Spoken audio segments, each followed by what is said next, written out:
Abra sua Bíblia, Atos capítulo 9. Nós tivemos a oportunidade, em uma outra ocasião, de meditarmos nesse texto. Vamos abordá-lo a partir de outra perspectiva, Atos capítulo 9, que é justamente a experiência de Enéas, diante então da cura que Enéas experimentou, teve aquele encontro transformador na vida daquele homem. Atos capítulo 9, faremos a leitura dos versos 32 a 35. Eu farei a leitura, os irmãos acompanhem. Os irmãos sabem muito bem que Atos é uma continuidade do Evangelho de Lucas, tá? O Evangelho de Lucas, que anteriormente então era um único volume, e para uma organização melhor, quando foi então se organizados aos livros, a palavra de Deus como nós temos hoje, impressa, então houve então na história a necessidade de dividir pela questão de ênfase. Se Lucas é aquilo que Jesus começou a fazer e a ensinar, Atos dos Apóstolos é o que Jesus continuou a fazer, mas agora por intermédio dos apóstolos, por intermédio da igreja, tá? Essa é a temática, a ênfase de Atos dos Apóstolos. Os estudiosos vão dizer que nós podemos muito bem falar de Atos como os atos do Espírito Santo na igreja, na sua igreja. Diz assim a palavra de Deus, versos 32 a 35. Passando Pedro por toda parte, desceu também aos santos que habitavam em Lida. Encontrou ali certo homem chamado Enéas, que havia 8 anos jazia de cama, pois era paralítico.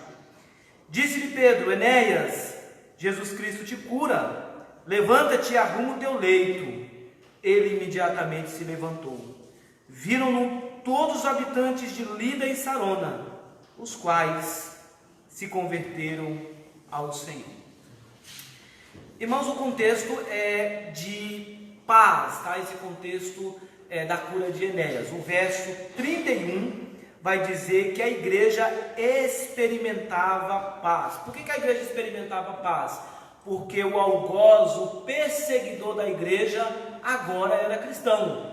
Paulo foi convertido, e a partir da conversão do apóstolo Paulo, a igreja começou a experimentar um tempo de calmaria, e nesse tempo de calmaria, Lucas vai dizer que a igreja experimentava, à medida que a igreja caminhava no temor do Senhor, e o temor aqui não é medo, mas à medida que a igreja caminhava reverentemente, servindo ao Senhor, eles experimentavam o conforto do Espírito. Eles eram confortados, amparados, orientados pelo Espírito Santo, e o resultado de uma igreja que caminhava desta forma é que essa igreja crescia em números. A igreja do Senhor Jesus, a igreja local, ela precisa, é natural, deve ser natural da igreja local crescer. Isso precisa acontecer na vida do povo de Deus. E crescer também em números.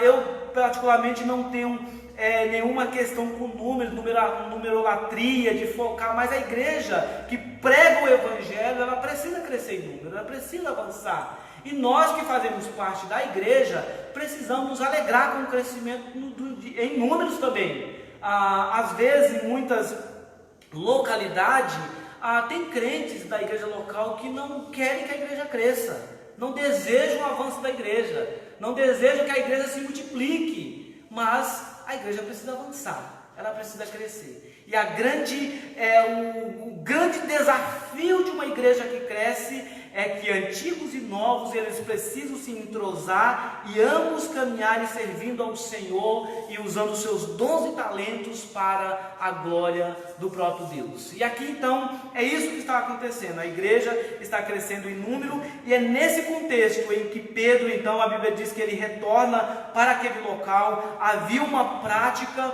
onde as igrejas eram plantadas os pastores, os líderes, eles sempre retornavam essas comunidades para justamente verificar como está o crescimento da comunidade, como está a vida dos irmãos, como essa igreja estava andando, como seus líderes locais estavam conduzindo a igreja.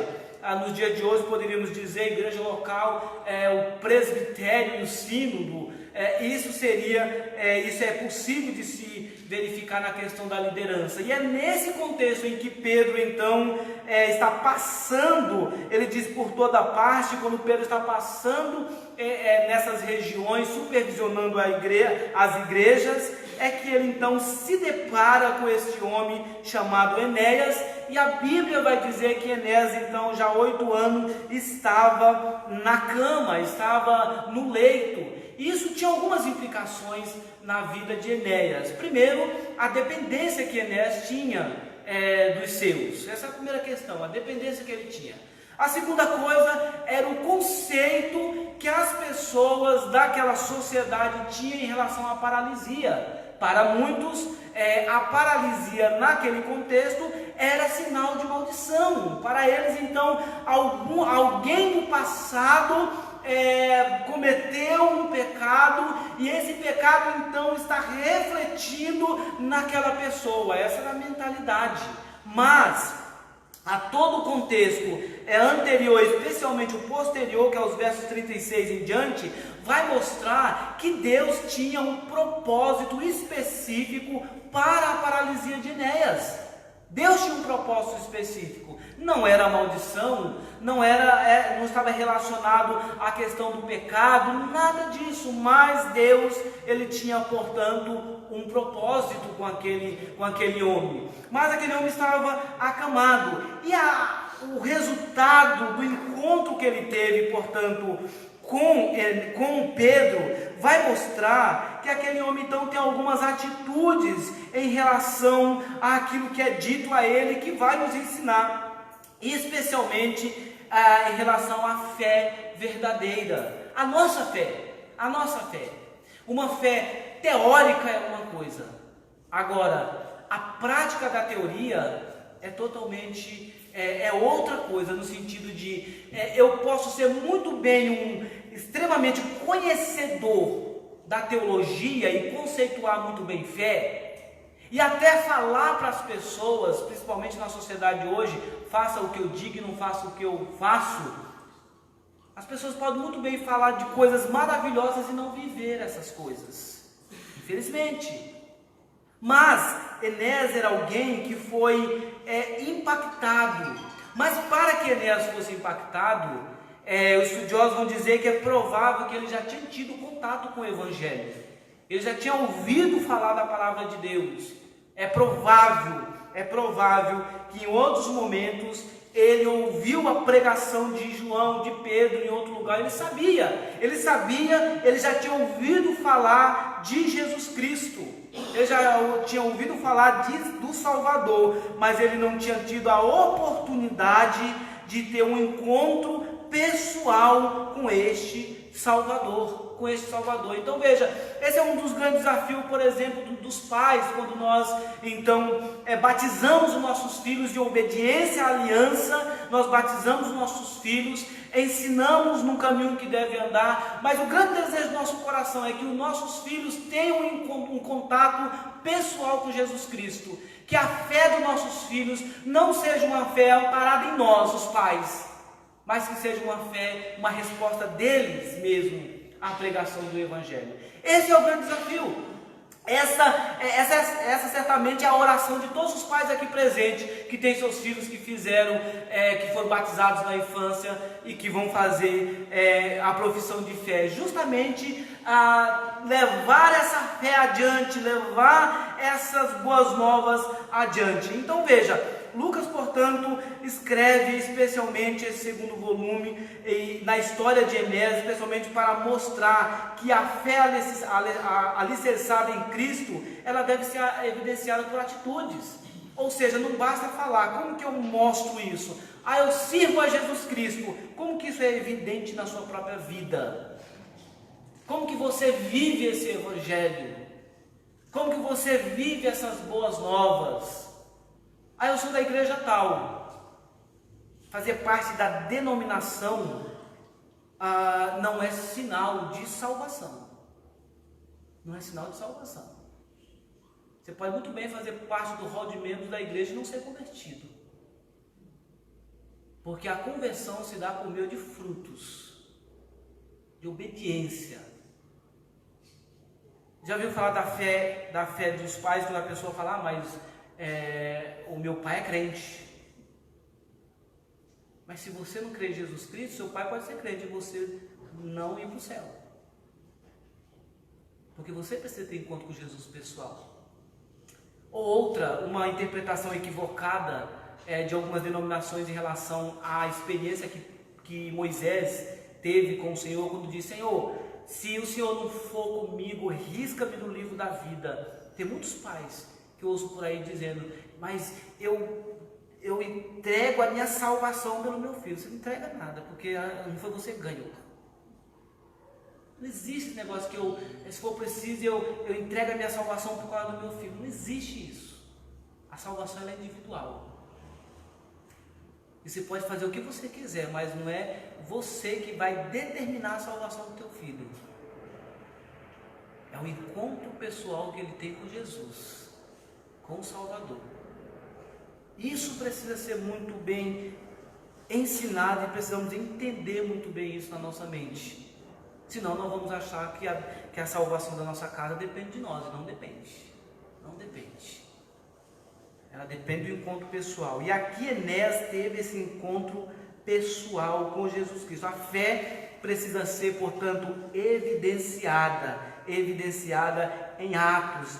Pedro então está naquela região, vai visitar a região de Lida e Sarona, e aí a Bíblia vai dizer, portanto, que Pedro tem um encontro à medida que ele ia visitar os santos.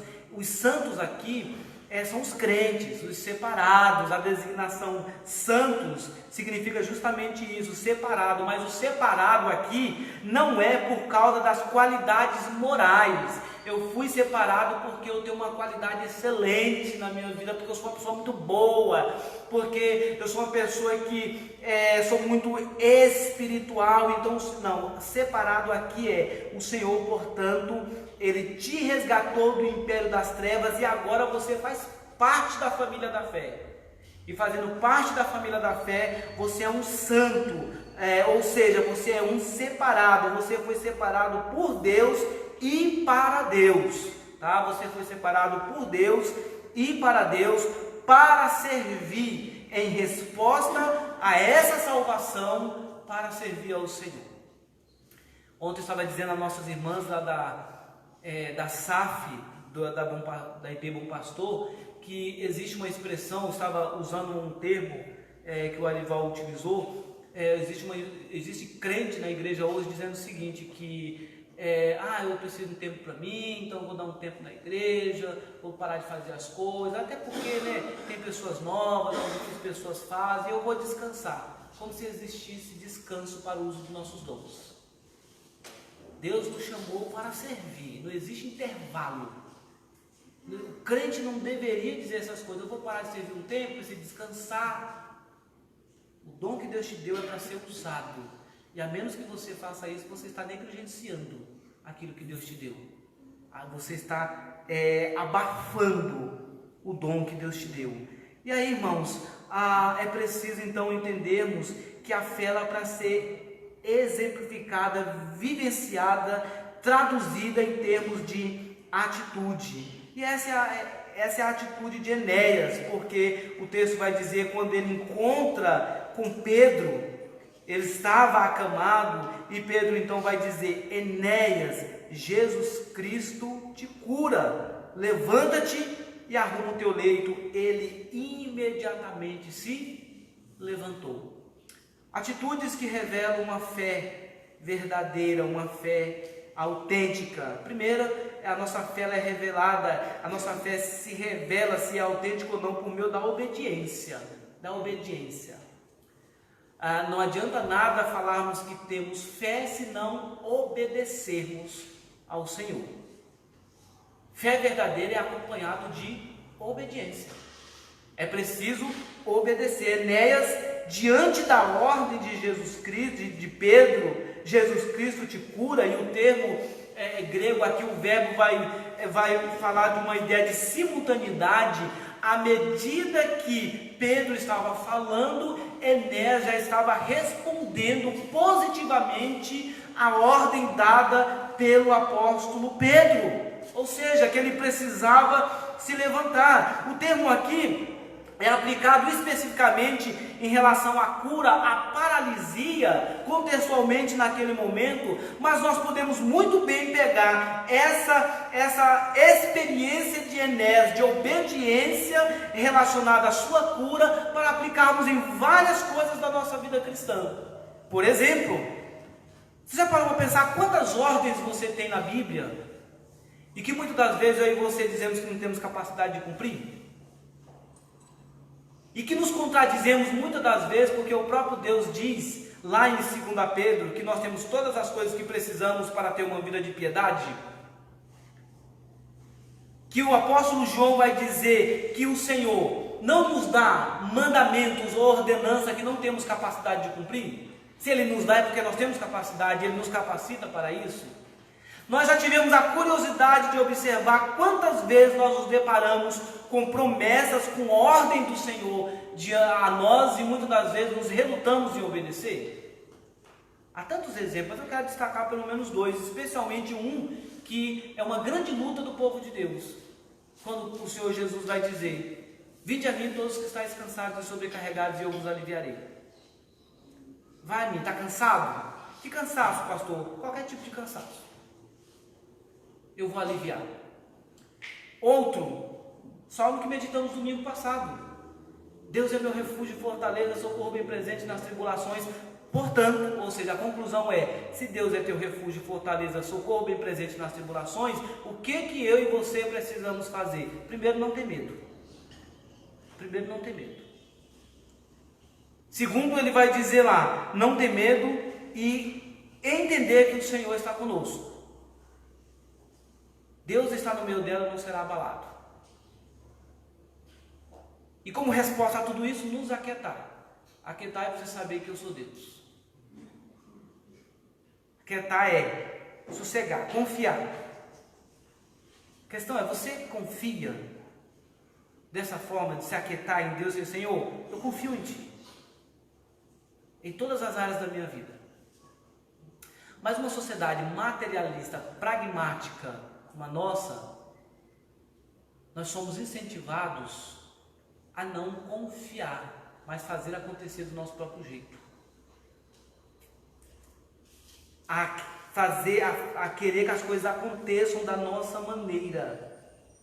Obediência é você crer verdadeiramente na palavra de Deus.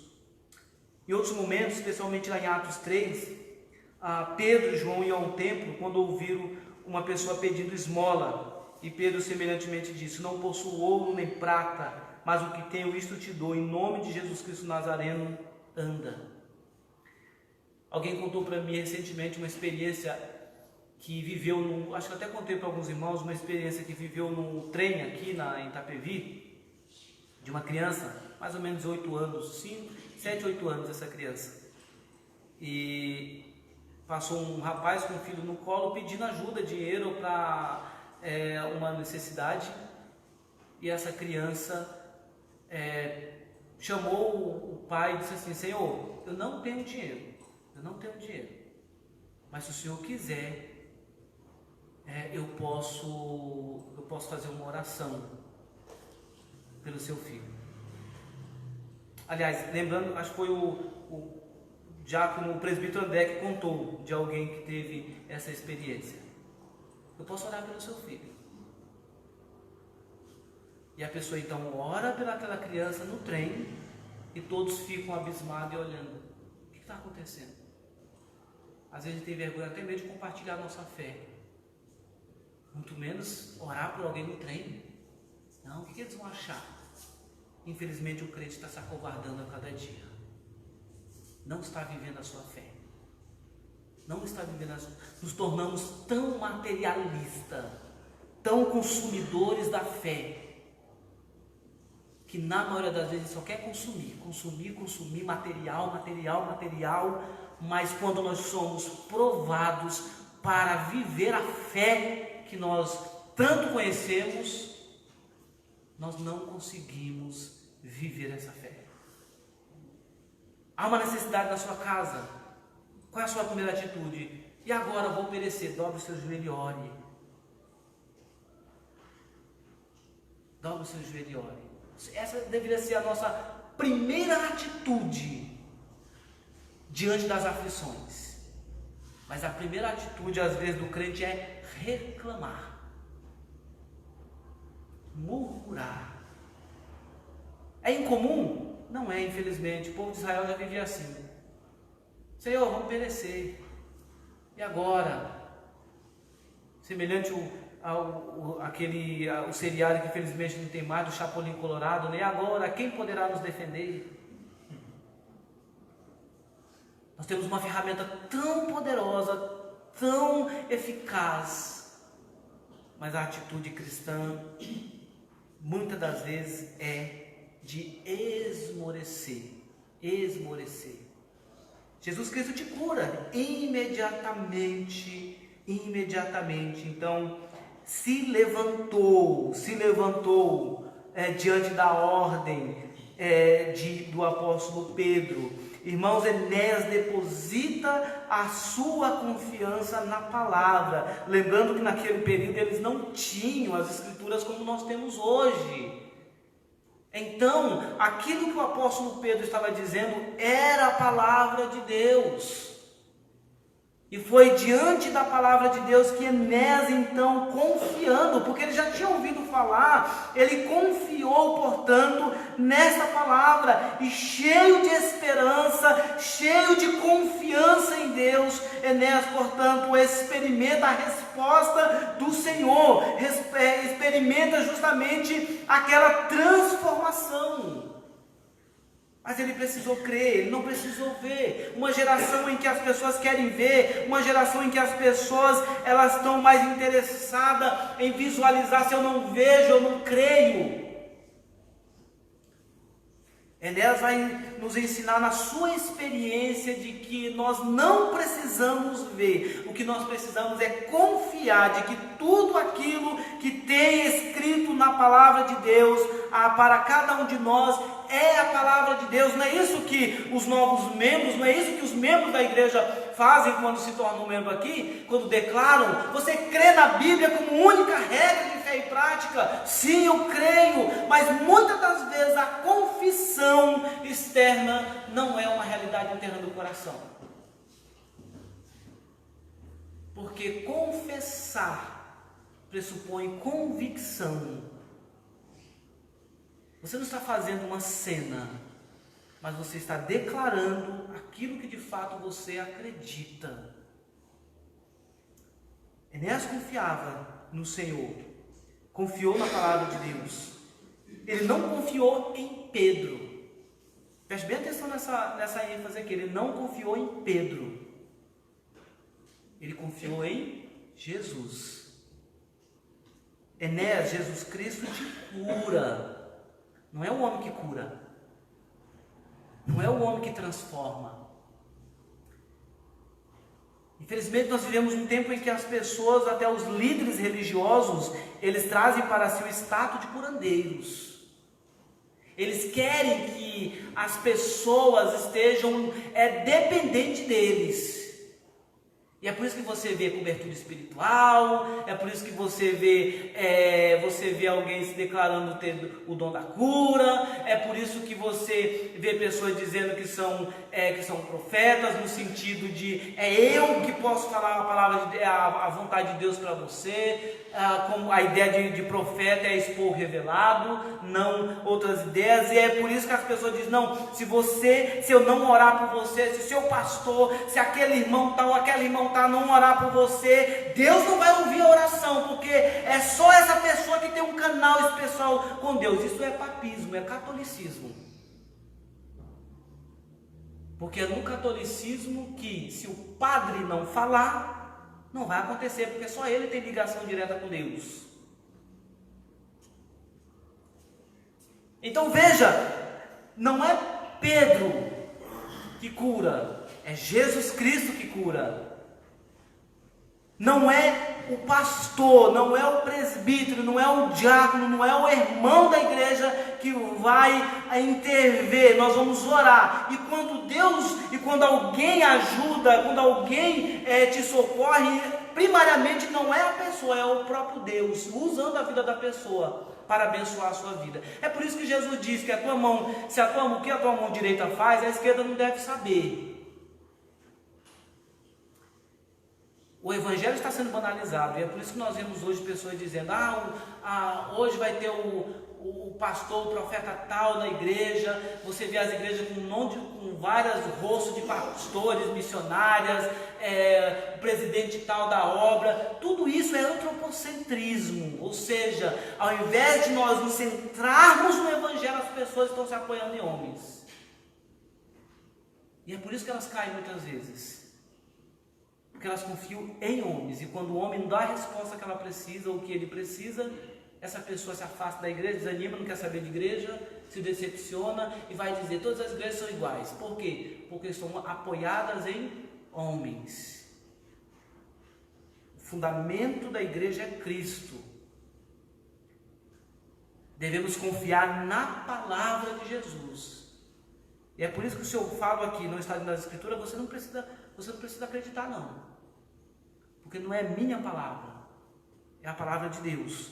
Então Enéas creu na palavra de Deus. Você tem confiança na palavra de Deus? Você confia na palavra? Pastor, eu confio. Então como isso tem sido evidente na tua vida? Como que essa fé tem sido vivenciada por você no dia a dia? Nós precisamos evidenciar uma verdadeira fé por meio da obediência à palavra de Deus. Quando a palavra de Deus nos confronta, nós precisamos nos curvar diante dela. E a segunda atitude é que uma fé, ela é expressa por meio da obediência, e a obediência sempre nos leva ao arrependimento, à confissão. Parte final aqui, verso 34 a 35, vai dizer que quando Pedro então fala e Enéas acredita, confia na palavra de Deus, ele é curado. E o verso 35 diz que todos os habitantes de Lida e Sarona se converteram. Eles viram aquilo que aconteceu e se converteram ao Senhor. Pastor, fé, ela vem por meio de sinais, fé vem por meio de vivência. Precisamos entender aqui, viram todos os habitantes de Lida e Sarona, eles olharam, como que era aquele homem? Como ele é agora? Olha o que aconteceu na vida de Enéas, por confiança em Deus. Ou seja, o verdadeiro arrependimento, a verdadeira vida cristã sempre vai impactar a vida de outras pessoas. Mas o contrário disso sempre afasta as pessoas de nós e da igreja. Pastor, mas é duro testemunhar ser uma pessoa diferente. Mas quem disse que seria fácil? É por isso que o caminho para a salvação é estreito. É por isso que é apertado. Jesus não disse que haveria facilidades na vida cristã. Ele disse que estaria conosco. Diferente, ele disse que estaria conosco. Ele não disse que você viveria um mar de rosas. Às vezes a rosa, dependendo dela, tem espinhos. Tem até um cântico na harpa acho que da Assembleia que fala sobre essa ilustração que eu estou falando. A rosas também há espinhos. Então a vida não é um mar de rosa, mas é preciso que nós vivemos uma vida transformada. Todos os habitantes de Lida e Sarona, não é que toda a cidade se converteu, mas o uso nas escrituras de toda aqui é que houve uma grande conversão por conta por meio da vida de Enéas. Portanto, meus irmãos, pensemos um pouco. A verdadeira fé sempre nos leva à obediência, e quando verdadeiramente obedecemos ao Senhor, sempre quando confrontados, nós nos arrependemos, nós expressamos uma vida transformada. Enéas proporcionou, portanto, essa experiência. As pessoas daquela região puderam ver na vida de Enéas alguém que de fato confiava em Deus. o milagre realizado, trouxe algumas lições. Primeiro, a lição é que é preciso obedecer. A fé não depende de sinais. É preciso manifestar uma confiança genuína. E essa confiança, ela se torna verdadeira quando nós confiamos na palavra de Deus. E sempre quando confrontado, aquele que verdadeiramente obedece a Deus sempre se arrepende e busca uma vida diferente na presença do Senhor. Como tem sido a sua fé? Como que você tem respondido aos confrontos da palavra de Deus na tua vida? Nesta manhã, se você está sendo confrontado, como que você tem respondido a isso? Ignorando ou verdadeiramente se arrependendo e buscar, portanto, uma vida de confiança? Creia na palavra de Deus, creia em Jesus e não em outras coisas. É isso que nós precisamos para, de fato, vivermos a vida cristã de uma forma perseverante e não de uma forma oscilante. Vivamos dessa forma em nome de Jesus. Amém.